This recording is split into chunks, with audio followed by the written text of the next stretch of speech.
Okay, great. So Anki is both a web-based, but there's also an iOS and Android version of the app. And it's basically like Quizlet, which is another flashcard application, but Anki takes it to a whole new level. There's two core components of Anki. There's spaced repetition and active recall. So let me unpack what these two terms mean. Spaced repetition means that you have intervals of time between each time you study the content in order to strengthen your memory about it. So say the first time I learned this concept is the day of the lecture, okay? So after watching the lecture, then I make a few flashcards and I study those cards. And when I study those cards, I can actually rate the difficulty of the flashcards I made myself. I can say, oh, this card was very easy. So if I found that the card was very easy, the next time I see the card might be 3 days later. But maybe I found the card was medium level, then maybe I'll see it 2 days later. If I found it really hard, then maybe I'll see it 1 day later. And if I just completely forgot the concept, maybe I'll see it again in 15 minutes. So by staggering out cards and ranking them based on their difficulty level to you, this helps you it's spaced repetition. So some cards I might see less frequently because I already know the concept well. And that means I'm not wasting time learning content that I know well. Whereas there might be some topics that I don't know so well, so I will see them more frequently. That's the first part of spaced repetition. The second part is active recall. And what active recall basically means is that I'll see a flashcard that I make, and usually the flashcards I make are questions. So it might be like, what are the muscles that are in charge of flexing the forearm? Okay, this would be the front side of the card. And on the back side of the card, I will have to think about what are these muscles. And I'm actively quizzing myself and trying to actively recall what the answer to that question is. And studies have actually shown that doing active recall and forcing yourself to recall the information by answering these questions is actually a more effective and efficient way of learning material in comparison to what we usually do by highlighting or just underlining or even just taking notes from a textbook. Doing active recall is a much more active form of learning in comparison to passive recall when you're just recognizing or rereading your notes, which I'm sure many of us do, because back in high school, I definitely did this. I would take copious amounts of notes and I would just reread them. But sometimes when I sat down for an exam, I wouldn't actually remember it because I wasn't doing active learning. And I actually wanted to share what my Anki looks like. So if you guys can see, this is the Anki app. And hard to see. I think I'll make a screen recording that we can share on the podcast so people can see what Anki is like. Thank you. That's the general gist. So yeah, that is active recall and spaced repetition. What are y'all's thoughts? Very interesting. Really detailed explanation. Thank you. Yeah, thank you very much. It's very interesting. So could I interpret an examination as a kind of active recall? Yes, definitely. Oh. So I guess doing past papers would help too. Yeah. Yeah. Mm-hmm. Definitely. Yeah. And actually, I have heard of the active recall and the skills that you have mentioned, but I think I regret it because I heard of it pretty late, maybe like a few months ago, and before that, my study planning and the study schedules are always like what I study in the secondary school. Just like you mentioned, reading the books and then highlighting and then just memorizing all the things that I can see. But the things just turn differently when you go to university. There's many things that you have to memorize. So I start to think, is that really helpful to memorize all the single word on the books? So it's clearly not. And I'm happy that I have heard of the active record a few months ago, and I have trying to make a question list on my laptop, and then whenever I want to learn, revisions, I will just, before I look back to the lecture notes, I will just watch the topics, the chapter names of the lecture notes, and then think of it, and then ask myself question, oh, what's that keyword's meaning? And if I forgot it, and then I just type it on the computer, and then after I watch the lecture notes again, and then I will just answering my own questions. I think that is a kind of active record, and yeah, it's definitely helpful more than just memorizing all the words. What do you guys? I think Apple brings up a great point, because part of learning effectively is not just memorizing the information, but memorizing the high yield information that actually will be tested, instead of memorizing all the single like tiny details that might not actually show up on an exam.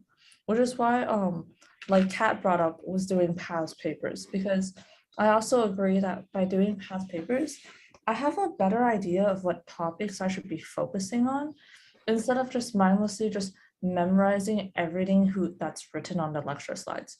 Because given the number of lectures that I have in a year, it would be pretty near impossible for me to do that. Yeah. Yeah, it is very true. Especially medicine, and I'm sure for all different other subjects, there's so much to remember, and it really isn't possible to remember every single minor detail. For me, back in year 1, I tried to use the toggle function of Notion. I'm not sure if you guys have used Notion before. Notion is more like a lifestyle / note organizing platform for anyone. You could customize templates and anything to suit your own needs. For me, using the toggle function was pretty useful, but then I wasn't able to sustain that habit of making toggle notes because of time restraint. And I didn't think that the interface was suitable to my own needs. So it wasn't a problem of the platform per se, but it was more like a personal preference. I'm not sure if you guys used Notion before. Have you guys heard of it before? Yep, I heard it's very useful for tracking your activity during the week or for planning in general. Yeah, a lot of people use it for planning schedules and probably like managing timetables as well. Yeah, I've seen it too. Like, I see a lot of YouTubers actually talk about their Notion setup, and I see people use it from, say, like capturing ideas, or just like jotting down notes from day to day, writing like journal entries. Personally, I have used Notion, but for planning other aspects of my life. I agree with this sustainability part, and that's part of the reason why I really like Anki, is because there's an internal algorithm that schedules which cards you will be seeing that day. So once you make the cards and incorporate into your study schedule, it becomes much easier as compared to Notion, where you would have to go through your notes and actively hit the toggle after you look at the notes and do that. So Notion, though, is like the interface is definitely great. And I know that they've been continuously coming out with new updates and adding new functions like databases. So maybe in the future, they might even make some active recall portion of Notion, because a lot of students do use Notion. But as for now, for me personally, I prefer Anki. Yeah.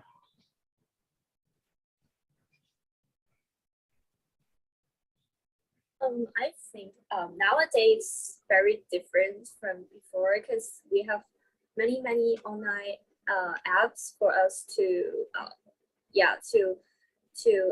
enhance our studying. But I personally I tried many apps before, but I think sometimes I'm very lazy to even log in with the apps, and I think we cannot just rely on the apps, and also we should think of how to motivate ourselves. For me, because I really enjoyed the studying part. Although in the secondary school, I think that is pretty boring. Just look at the lecture notes and then listening to some like YouTube videos about maybe mathematics topics. But nowadays, when I go to the university and I can finally study something that I really interested in, and yeah, I can just studying whenever I want, and I now more enjoy about studying. So yeah, I think making the habit on studying is very important too. Yeah. What do you guys think of the motivations? How do you guys motivate yourself to study?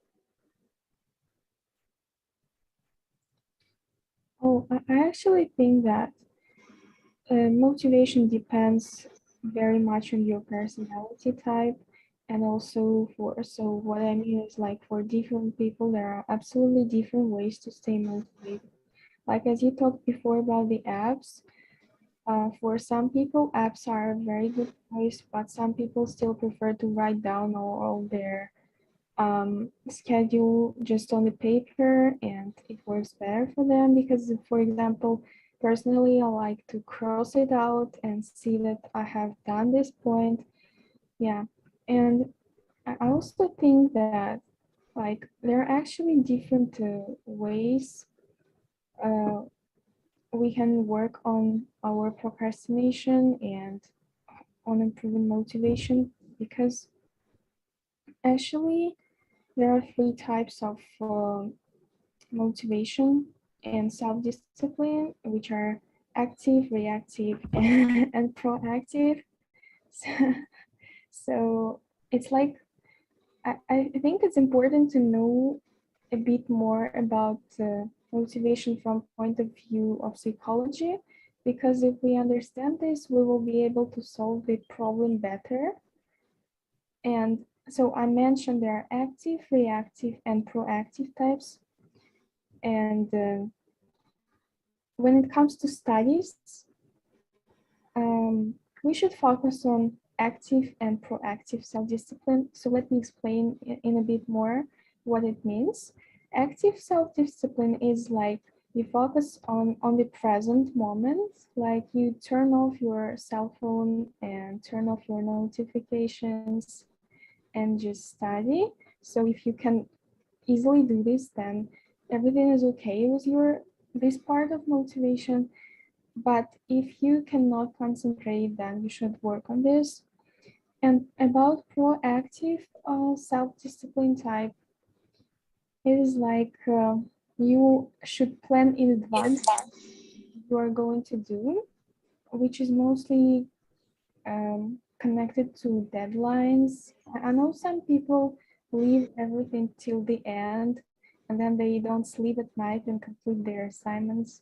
But some people can do it like 5 days in advance. So yeah, I think it's very important that you understand what is your problem, and you need to be honest with yourself and then start working on it. What do you guys think? Yeah, I think it's very important for you to know which type of person is you. And yeah. And yeah, I think I am that kind of person that the deadline fighter. Do you guys heard of this term? Yeah. I put every assignment just done them before the deadlines and then rush with the time. Yeah, for me, it helps to have an internal deadline for myself. I used to be one of those like deadline fighters. And, there was this like funny phrase that I heard back in high school where people would say, oh, diamonds are made under pressure. So it's okay to leave things up to the last moment because that's when the good work comes in. But then I think for me, I could handle that sort of like deadline fighting in high school. But then now as I transition into university, that's not always a feasible case because there's so much that I have to juggle, and like outside academic, I still have personal life and other hobbies that I'm trying to cultivate as well. So it's definitely not a good idea to leave everything to the last minute, at least for me. So what I did was try to fix an internal deadline. So usually I'd go for 2 days before the actual deadline, and then I try to, pace myself out and probably try and leave so I've tried to work on those assignments when I'm in a better headspace, probably at night, because that's when usually people don't disturb me. And that's how I find the motivation to do work and assignments in general. What about you guys? Do you guys like to, are you guys deadline fighters or other things? Yes, most of us have the experience of being a deadline fighter. In other words, we always like procrastinating until the last moment. I personally also have many experience of being a deadline fighter. I have also tried to set some internal deadline for myself, but yeah, I would like to tell myself it's just my internal deadline is not the official deadline. Why don't I just keep procrastinating? Yeah, so this kind of situation is hard to deal with. I think my situation is pretty similar to John because I will set an internal deadline. Like earlier, I was mentioning how I have a study schedule. But the issue is that just because I made a study schedule doesn't mean I follow the study schedule. What's actually happening is that I will do about half of the work that I'm supposed to do that day. And I will mark down what work I didn't do. But the benefits of having a study schedule is I scheduled 1 week in reserve.